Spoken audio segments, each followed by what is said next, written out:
금지옥엽 키운 내 자식들이 다들 독립하고 삶이 바빠 이제는 연락도 잘하지 않습니다. 세월이 흐를수록 시간은 더 빨라지고 부모가 늙으면 양로원에 가는 것이 이제는 당연해졌습니다.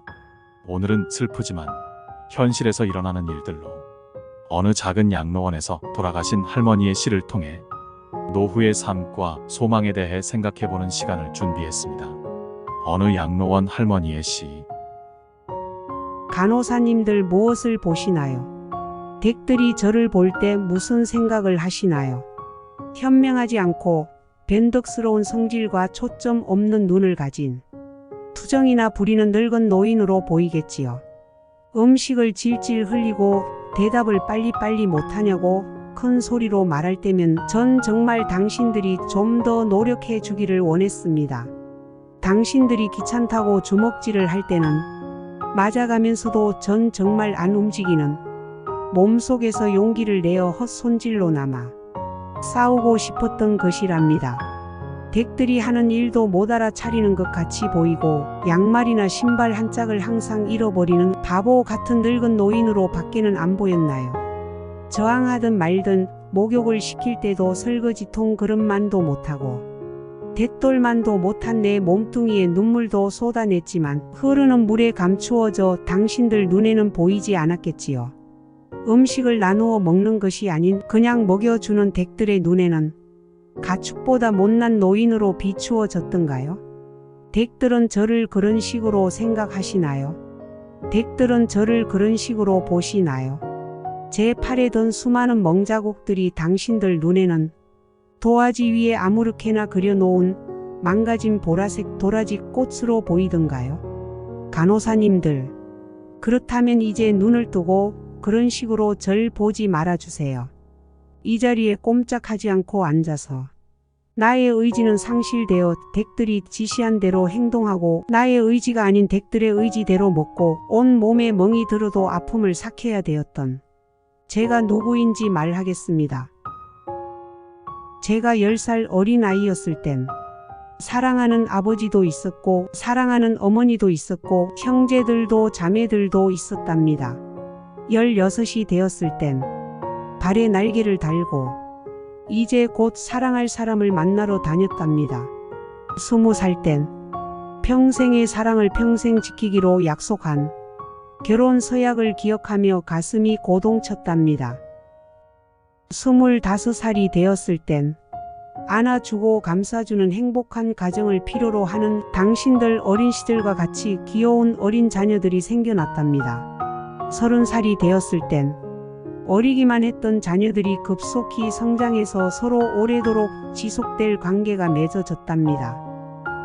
40살이 되었을 땐 어리기만 했던 아들, 딸들이 성장해서 집을 떠나게 되었지만 남편은 제 곁에 있어 슬프지 않았답니다. 50살이 되었을 땐 제 자식들은 직장에서 일을 하고 손주를 제 무릎에 안겨주며 그때 비로소 인생의 맛을 느끼는 저 자신을 알게 되었답니다. 마침내 어두운 날들이 찾아와 내 옆에 있던 이가 먼저 하늘로 떠나게 되면서 앞으로의 삶을 생각해 보니 두려운 마음에 몸이 오싹해졌답니다. 자녀들이 모두 자기의 자식을 키우고 있는 그 모습을 보고 난 내가 알고 있던 지난 날들과 사랑을 한번 생각해 봤답니다. 저는 이제 늙은이가 되었는데 참으로 우습게도 늙은이를 바보처럼 보이게 만드는 것들을 보면서 세월은 참으로 잔인한 것 같다는 생각도 해봤답니다. 몸은 망가지고 우아함과 활기는 떠나버렸고 한때는 마음이었던 것들이 이제는 무딘 돌이 되어 버렸답니다. 시체와도 같은 이 늙은이 속에는 아직도 어린애 같은 마음은 살아있어 가끔씩 다 망가진 이 가슴이 부풀어 오르는 때가 있답니다. 좋아하는 사람이 생겨 젊은 시절처럼 사랑도 하고 싶다는 꿈도 꾸어본답니다. 즐거웠던 일들을 기억해보고 고통스러웠던 일들을 기억해보면서 난 지금 다시 한번 삶을 사랑하며 이렇게 살아가고 있답니다. 너무 짧고 빨리 지나간 지난 날들을 생각하면서 영원한 것은 아무것도 없다는 엄연한 현실을 받아들이기로 했답니다. 이제 사람들이여, 눈을 떠 보십시오. 투정이나 부리는 늙은이로 보지 말고 좀 더 자세히 나를 봐주세요. 당신의 아버지는 아니나 아버지일 수도 있고, 당신의 어머니는 아니나 어머니일 수도 있습니다. 그냥 가축에게 모이를 주듯 하지 마세요. 그냥 먹고 싶습니다. 멍들게 하지 마세요.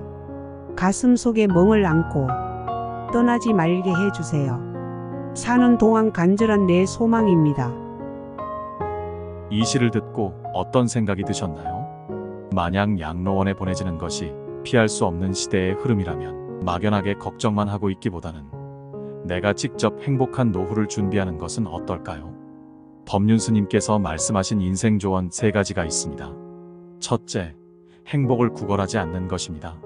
남이 어떻게 나오느냐에 따라서 행복과 불행이 결정된다는 것은 내 인생의 칼자루를 남이 들고 있는 것이나 마찬가지입니다. 남이 어떻게 하든 나는 아무 문제 없다는 생각을 가지고 삶의 중심을 잡고 살아보세요. 둘째, 모르면 묻고 틀리면 고치고 잘못했으면 뉘우치는 것입니다.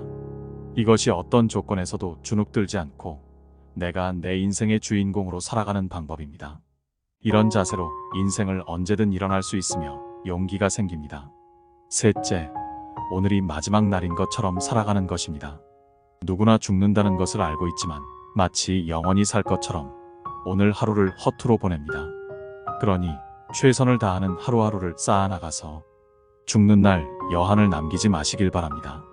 마지막으로 나이 들어 요양원에 가지 않고 독립하여 노후를 건강하게 보내려면 이것 3가지만 기억하시면 좋겠습니다. 건강한 노후를 준비하는 방법은 다음과 같습니다. 첫째, 신체 건강 유지하기입니다. 신체 건강은 노후에 있어 매우 중요합니다. 규칙적인 운동을 통해 근력과 유연성을 유지하고 균형 잡힌 식단을 유지하는 것이 중요합니다. 신체 활동은 건강한 심혈관 기능, 뼈 건강, 면역 시스템 강화 등을 도와줍니다. 또한 금연, 음주량 조절, 건강한 체중 유지 등의 습관을 가지는 것도 중요합니다. 건강한 노후를 위해 가장 좋은 운동 중 하나는 유산소 운동입니다. 유산소 운동은 심혈관 기능을 향상시키고 신체의 대사를 촉진하여 신체 건강을 유지하는 데 도움을 줍니다. 걷기는 매우 쉽게 실천할 수 있는 유산소 운동입니다. 규칙적인 걷기는 심혈관 건강을 향상시키고 근력과 유연성을 유지하는 데 도움이 됩니다. 걷기는 관절에 부담을 주지 않으며 밖에서 산책하거나 실내에서 트레드밀을 이용하여 할 수 있습니다.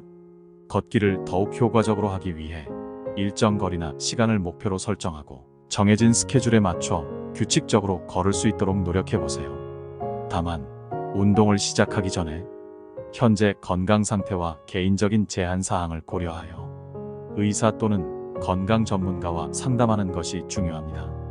이들은 신체적인 상태와 운동 계획에 대해 적절한 조언과 지침을 제공할 수 있습니다. 둘째, 인지 활동 유지하기입니다.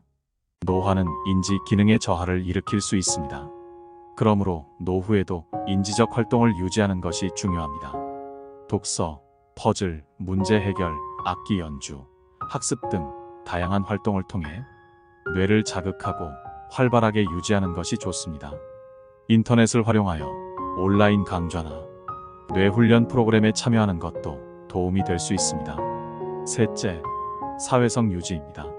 사회성 유지는 건강하고 행복한 노후를 위해 중요한 요소입니다. 가족, 친구, 이웃과의 교류를 유지하고 커뮤니티 활동이나 취미 동호회에 참여하는 등의 방법으로 사회적 연결성을 유지하세요.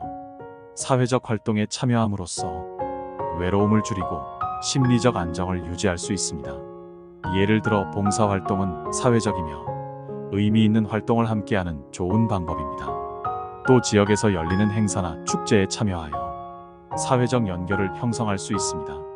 지역 공연, 예술 전시회, 마을 축제 등 다양한 행사를 참석하고 이웃들과 대화하며 즐길 수 있습니다.